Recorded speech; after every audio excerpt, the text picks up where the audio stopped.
परंपरा में 3 बातें कही जाती है, ब्रह्मा विष्णु महेश, त्रिदेव माने जाते हैं। ब्रह्मा की पूजा हम इसलिए करते हैं क्योंकि कहा जाता है कि उसने सृष्टि का निर्माण किया। विष्णु की पूजा हम इसलिए करते हैं क्योंकि कहा जाता है कि वो सृष्टि का पालन करते हैं। और शिव की पूजा इसलिए की जाती है क्योंकि यह मान्यता है कि शिव पाप का संहार करते हैं। ईमानदारी से एक बात यदि मैं आपको पूछूं कि आप ब्रह्मा को देखे हैं, आप विष्णु को देखे हैं, आप शिव को देखे हैं, यदि आपकी प्रकृति ईमानदार है तो आप कहेंगे कि मैंने नहीं देखा है। लेकिन मैं एक बात आज आपको बता रहा हूं, आप खुद जानते हैं, आपकी ही जानकारी को और मैं थोड़ा ताजा कर दूं।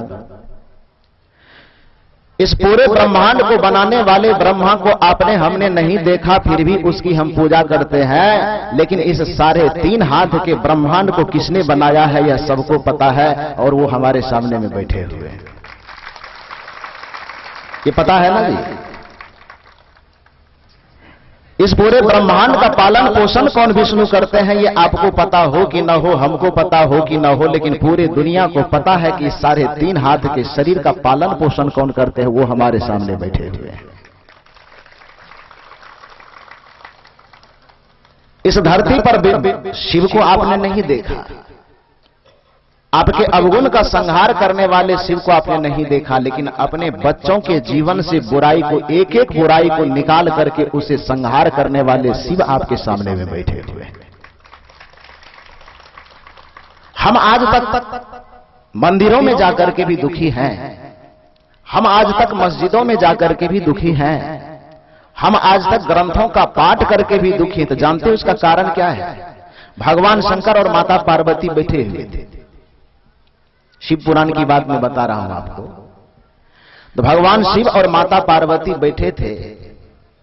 एक दिन माता पार्वती पूछती है भगवान शंकर से कि प्रभु, कहा जाता है कि जो आपकी पूजा करते हैं, जो भगवान की पूजा करते हैं, उसके जीवन से सारे दुखों का अंत हो जाता है, उसके जीवन से समस्याओं का अंत हो जाता है। लेकिन धरती पर देखा जा रहा है कि जितना सत्संग हो रहा है, जितना यज्ञ हो रहा है, जितना पूजा हो रहा है, जितना पाठ हो रहा है, उतनी ही समस्या भी बढ़ रही, उतना दुख बढ़ रहा है, उतने रोग बढ़ रहे हैं, उतने व्याधि। कारण क्या है? ये कौन पूछ रहे हैं? भगवान शंकर से माता पार्वती प्रश्न कर रहे हैं कि दुख का क्या कारण है। आप कहते हैं पूजा करने से दुख खत्म होता है, आप कहते हैं भक्ति करने से दुख खत्म होता है, आप कहते हैं कि भगवान का भक्त होने से दुख विपत्ति और समस्या खत्म होती है। तो किसी न किसी भांति लोग भगवान की भक्ति करते हैं, फिर भी उसके जीवन में दुख क्यों दिखाई देता है, संसार में दुख क्यों दिखाई देता है? बढ़िया से सुनिए। भगवान शंकर ने कहा कि तुम कैसे जानती हो, जो भक्ति करेगा तो उसका तो दुख निश्चित समाप्त होगा। ये सैद्धांतिक सत्य है कि भक्ति करने वाले के जीवन में दुख नहीं होगा। फिर इसमें से हजारों आदमी का प्रश्न हो सकता है कि हम भी तो करते हैं, फिर भी हमारा जीवन दुखी है। आपके तरफ से माता पार्वती वकालत कर रही है भगवान शंकर से कि क्यों दुखी है, बताइए आप। भगवान शंकर ने कहा कि आदमी इतने चालाक है कि अपने हरेक मनमानेपन को वो भक्ति का नाम दे देता है, वस्तुतः वह भक्ति करना नहीं जानता है। कहा कैसे? कहा आज तक वह उस देवता की पूजा करते आए हैं जिस देवता को उसने खुद बनाया है। मंदिर में हम जाएंगे तो मंदिर वाले देवता को किसने बनाया है? ईमानदारी से बताना। मंदिर में मंदिर को किसने बनाया है? स्वाभाविक है कि आपने बनाया। अब ये आश्रम यहां पर है, आश्रम को हम बनाए हैं, तो आश्रम बड़ा होगा कि उसमें उसको बनाने वाले हम बड़ा होंगे? कौन बड़ा होगा? यहां पहले आश्रम नहीं था।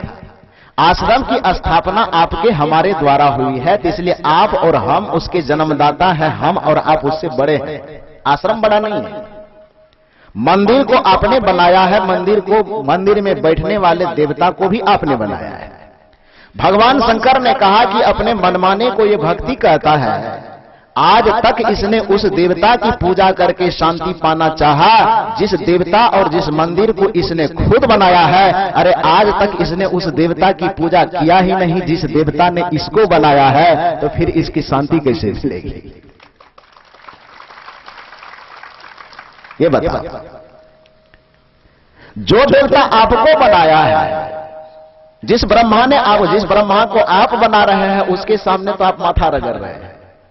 जिस विष्णु को आपने बनाया है, उस विष्णु को आप नहीं बनाए, विष्णु के मूर्ति को आप बनाए हैं। शिव को आप नहीं बनाया है, शिव के मूर्ति को आप बनाए हैं। मेरे कहने का गलत मतलब नहीं निकालिएगा, आप लोग समझने की कोशिश कीजिए।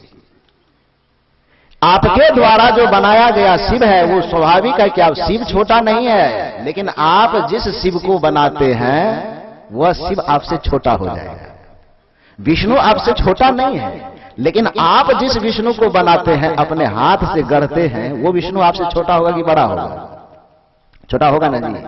भगवान शंकर कहते हैं कि आदमी के मनमानेपन के कारण हे पार्वती पूरे संसार के लोग भक्ति करने के बावजूद भी दुखी है, क्योंकि आज तक उन्होंने प्रत्येक मनुष्य ने उस देवता की पूजा किया है जिस देवता और जिस मंदिर को इसने खुद बनाया है। जिस दिन यह अपने तरफ लौट करके यह देखेगा कि हमको जिस देवता ने बनाया है, हम एक बार उनके चरणों में माथा रख टेक दें, तो उसी दिन से उसके जीवन के दुखों का अंत होना शुरू हो जाएगा।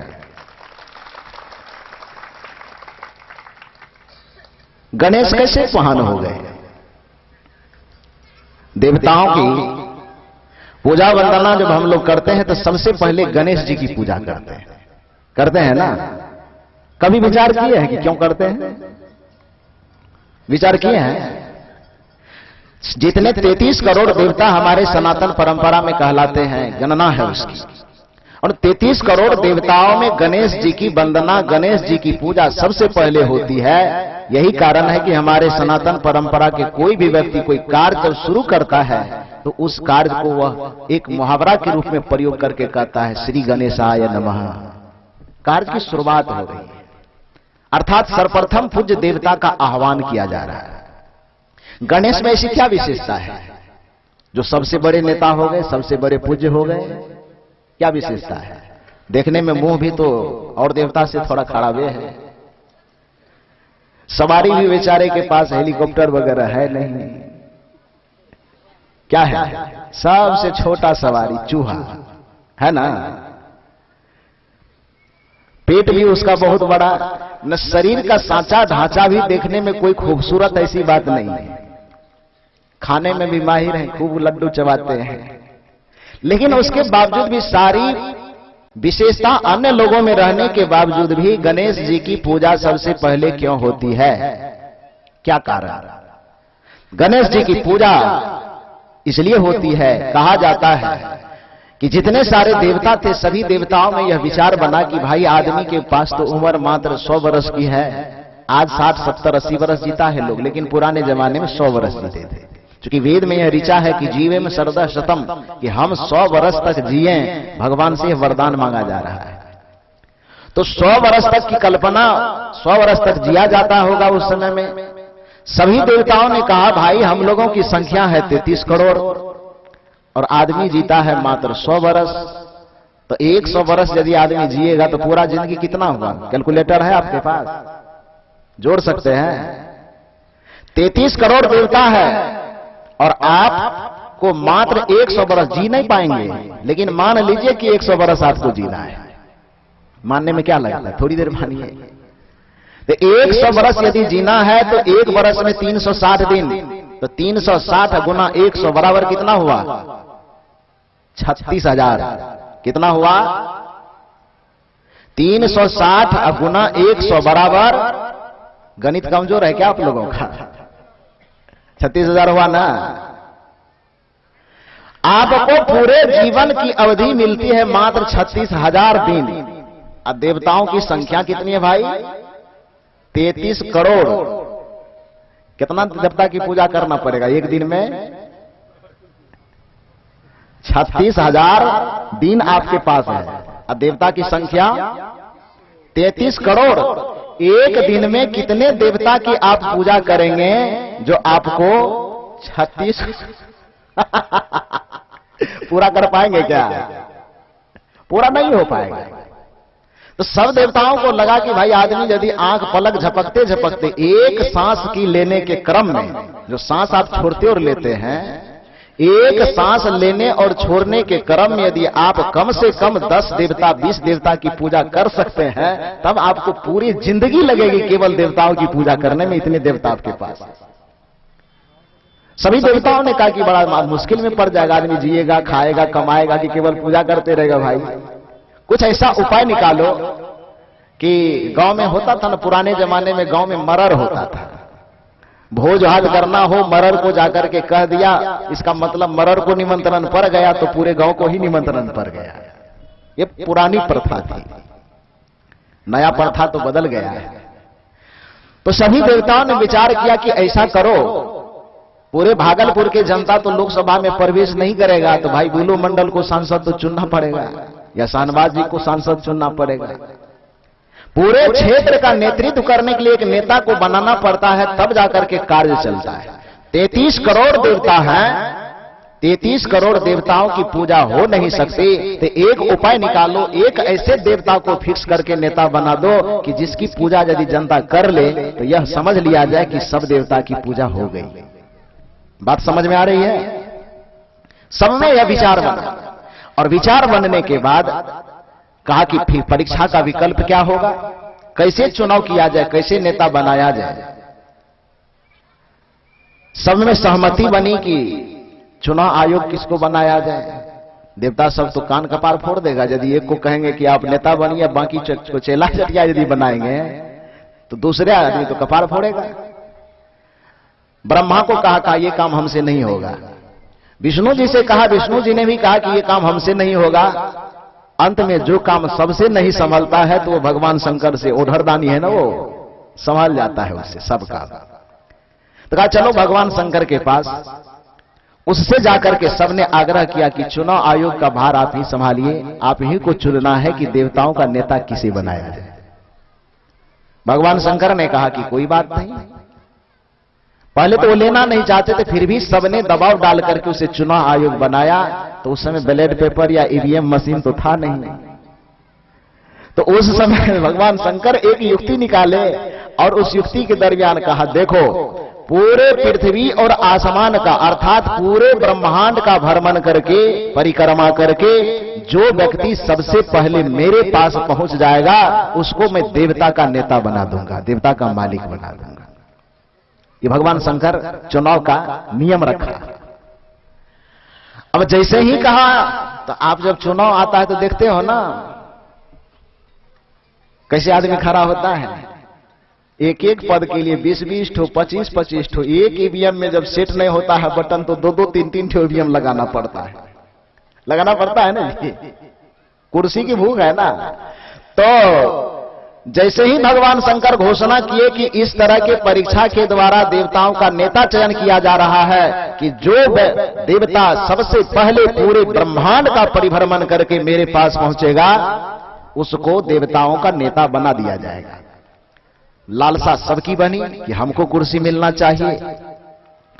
सब अपनी अपनी सवारी लेकर तुरंत भ्रमण के लिए, ब्रह्मांड यात्रा के लिए निकल पड़े, दौड़ पड़े। सबकी बड़ी मस्त सवारी थी।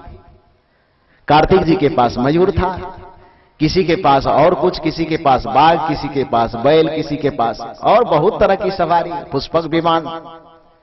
बेचारा गणेश जी के भी मन में था कि हम ही नेता बनते तो बढ़िया रहता, लेकिन किस्मत उसको साथ नहीं दे रहा था। दौड़ करके भी यदि जाएगा तो पेट इतना भारी है कि दौड़ नहीं पाएगा वो। दौड़ पाएगा? सवारी से पीछा करना सोचे तो चूहा है बेचारा, आज तक चढ़ा नहीं, केवल 100 पीस में रखा है कि हमारी सवारी चूहा है। और उस चूहा पे यदि गणेश जी संजोग से एक लात भी रखे तो चूहा की चटनी बन जाएगी, बनेगी ना। एक पैर भी चूहा के ऊपर धरे, 100 पीस में रखा था कि हमारी सवारी है, लेकिन चढ़ा कभी नहीं था। लेकिन आज नौबत आ गई कि भाई चढ़ना है, तो गणेश जी सोच रहा है कि हम इतने भारी भरकम शरीर वाले हैं, यदि एक पैर भी रखे तो चूहा की चटनी बन जाएगी, बड़ा मुसीबत आ गया। लेकिन एक बात याद रखो, गणेश भगवान को परम बुद्धि संपन्न व्यक्ति माना जाता है। सब तो दौड़ लगा दिए, लेकिन सबके दौड़ने के बाद गणेश जी को जब अपने शरीर से सामर्थ्यवान समझ में नहीं आया कि शरीर मेरा सामर्थ्यवान है, जब उसे अपने सवारी भी फीके लगने लगे कि सवारी से भी मेरा जीत नहीं हो सकता है, तो एकदम एकांत शांत होकर के बैठ गया, अपने भीतर लौटा और भगवान शंकर के उसी उपदेश को एक बार स्मरण में किया कि तुम उस देवता की पूजा करने में दौड़ लगा रहे हो जिस देवता को तुमने खुद बनाया है। अरे उस देवता की पूजा करके देखो जिस देवता ने तुम्हें बनाया है। भगवान शंकर के इस बात को गणेश जी दिमाग में बैठाए और दिमाग में बैठा करके बैठ गया, एकांत शांत, दौड़ना छोड़ दिया। कल भी मैंने कहा था ना कि चाबी जो खोल करके प्रवेश करेगा और राजा बन जाएगा। सब कागज देख करके दौड़ने लगा। एक आदमी ताला की तरफ देख के निश्चिंत हो गया कि ताला लगा हुआ ही नहीं है, तो किताब क्वेश्चन पढ़ने की क्या जरूरत है। परिणाम यह होता है कि गणेश जी शांत होकर बैठ जाता है। क्योंकि गणेश जी को शंकर जी के द्वारा यह बोध मिला था, प्रत्येक भक्त को गुरु के द्वारा, प्रत्येक भक्त को भगवान के द्वारा यह संदेश मिलता है। दीक्षा लेने के वक्त में ही भावात्मक संदेश मिलता है। जब जीवन दुख से घिर जाए, कोई बात समझ में ना आवे। जब आपका जीवन किसी समस्या से, किसी परेशानी से, किसी उलझन से घिर जाए, पूरब पश्चिम उत्तर दक्षिण आगे पीछे ऊपर नीचे देखने के बावजूद भी समस्या का कहीं कोई समाधान नजर नहीं आवे, तो एक बात इस मंच का ख्याल रखना, इस मंच के माध्यम से सुन और सीख करके जाना कि चारों तरफ समस्याओं से आपका जीवन घिर जाए, उस समस्या से उबरने का कहीं कोई रास्ता नहीं दिखाई दे, तो एक ही काम करना। जब जीवन दुख से घिर जाए, कोई बात समझ में ना आवे, तब करके भरोसा सदगुरु पे, उनकी शरण में आ जाना। कोई समस्या का समाधान नजर नहीं आवे तो हाथ पैर शांत करके, यदि गुरु का आश्रम, गुरु का दरवाजा आपके नजदीक है, तो सारा दरवाजा छोड़ करके गुरु के दरवाजा को खटखटाने के लिए चले जाना। और यदि गुरु का आश्रम, गुरु का दरबार नजदीक में नहीं है, तो शांत होकर के बैठ जाना। अरे हो सकता है कि गुरु का मिट्टी का मकान आपसे बहुत दूर में होगा, लेकिन गुरु ने जो आपको मंत्र दिया है, गुरु ने जो आपको युक्ति दिया है, वो तो आपके मस्तक पर हमेशा बैठे हुए हैं। आप शांत होकर के बैठ करके गुरु के उस दरबार तक बड़ी आसानी से पहुंच सकते हो, बहुत आसानी से पहुंच सकते हो। एक बार उस जगह तक पहुंच करके देखो, शांत होकर बैठना, समस्या का आपको समाधान तत्काल मिलेगा। गणेश जी से रहा नहीं गया, उसने सोचना आरंभ किया कि मैं दौड़ करके तो लक्ष्य को पा नहीं सकता, अब करो क्या। शांत होकर के बैठ गया, और शांत होकर के जैसे ही बैठा तो उसे याद आई कि वो लोग तो उस देवता की पूजा करने दौड़े हैं जिस देवता को उसने बनाया है। मैं उस देवता की ही पूजा कर लूं जिस देवता ने मुझे बनाया है। परिणाम यह हुआ, परिणाम क्या हुआ? गणेश जी कहीं दौड़ने नहीं जाते, कहीं भागने नहीं जाते, कहीं पसीना छुड़वाने नहीं जाते, बल्कि आराम से गए। माता पार्वती घर में भांग पीस रही थी, उधर से हाथ पकड़ के लाई, कही माता जी आप बैठो कैलाश पर्वत पर सिंहासन पर। पिताजी को बैठाए, माताजी को बैठाए, माता पिता दोनों को बैठा करके आराम से एक बार नहीं बल्कि 7 बार उसकी परिक्रमा करके आराम से बैठ करके लड्डू फांकना शुरू की। भगवान शंकर तो समझ गए, माता पार्वती नहीं समझ पाई। माता पार्वती कही कि गणेश तुम्हें नेता बनना था भाई, तुम लड्डू फांक रहे हो। शंकर जी मन ही मन मुस्कुरा रहे हैं, और आपको सुन करके आश्चर्य लगेगा, जब सारे देवता लहूलुहान खून पसीना से लथपथ परेशान उधर से जब अपनी अपनी सवारी को लेकर के आए, चारों तरफ से दौड़ते हुए, तो सब जब जमा हुए, भगवान शंकर ने कहा कि देवताओं का नेता चुन लिया गया है। लोगों ने पूछा आपने देवता का नेता किसे चुना है? भगवान शंकर ने कहा मैंने गणेश को देवता का नेता चुन लिया है। सब लोग विद्रोह कर दिए, कहा गणेश ने कोई परिश्रम नहीं किया, गणेश बैठ के लड्डू फांक रहा है, हम लोग दौड़ रहे हैं, हमको सफलता नहीं मिली, हमको जीत नहीं मिली, लड्डू फांकने वाले को जीत कैसे मिल गई भाई? कैसे आप दे दिए? आप लगता है परिवारवाद में फंस गए नेताजी। चुनाव आयोग आपको बनाया गया तो आप परिवारवाद के चक्कर में फंस गए, बेटा के मुंह में पड़ करके आप बेटा को राजगद्दी दे दी। गलत किए। भगवान शंकर ने कहा कि हम मोह में फंसे हैं कि क्या फंसे? अरे भैया, तुम्हारे मन में जो सवाल है, जिसको नेता मैं बनाया हूं उसी से तुम सवाल जवाब कर लो, तुम्हें जवाब मिल जाएगा। और एक एक करके सब सवाल जवाब करते। गणेश जी सबको शांत करके कहे, पहले ठहरिए। सब जैसे ही शांत हुआ, गणेश जी ने कहा कि हे देवताओं, मैं आपसे यह पूछना चाहता हूं कि सनातन परंपरा सत्य है कि गलत? जवाब क्या मिलेगा? सनातन संस्कृति सही है कि गलत? क्या है? सनातन परंपरा को चलाने वाले वैदिक शास्त्र सही है कि गलत? क्या है? सब क्या कहेगा? जवाब बढ़िया से दीजिए, ऊंची आवाज में। सही कहेगा कि गलत कहेगा? सनातन संस्कृति सच है, वो गलत नहीं है। सनातन संस्कृति के संचालन करने वाले वेद शास्त्र सच है, वो गलत नहीं है। सब देवताओं ने कहा हां ये बात तो सच है।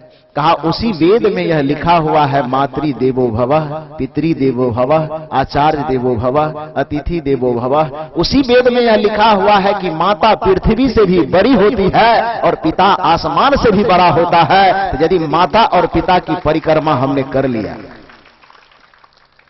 आप लोग कहां भ्रमण कर? ब्रह्मांड का मतलब क्या होता है? का ब्रह्मांड का मतलब तब पूरा पृथ्वी, पूरा आसमान। कहा जब ब्रह्मांड का मतलब पूरा पृथ्वी और पूरा आसमान होता है, आपके सनातन संस्कृति का शास्त्र वेद यह कहता है कि माता पृथ्वी से बड़ी होती है और पिता आसमान से बड़ा होता है। तो छोड़ो उस दुनिया वाले पृथ्वी और आसमान की परिक्रमा करने हम नहीं गए, लेकिन जो पृथ्वी से बड़ी मां है और आसमान से बड़ा पिता है, हम उसकी ही परिक्रमा कर लिए। तो हम नेता क्यों नहीं बन सकते? क्यों नहीं बन सकते?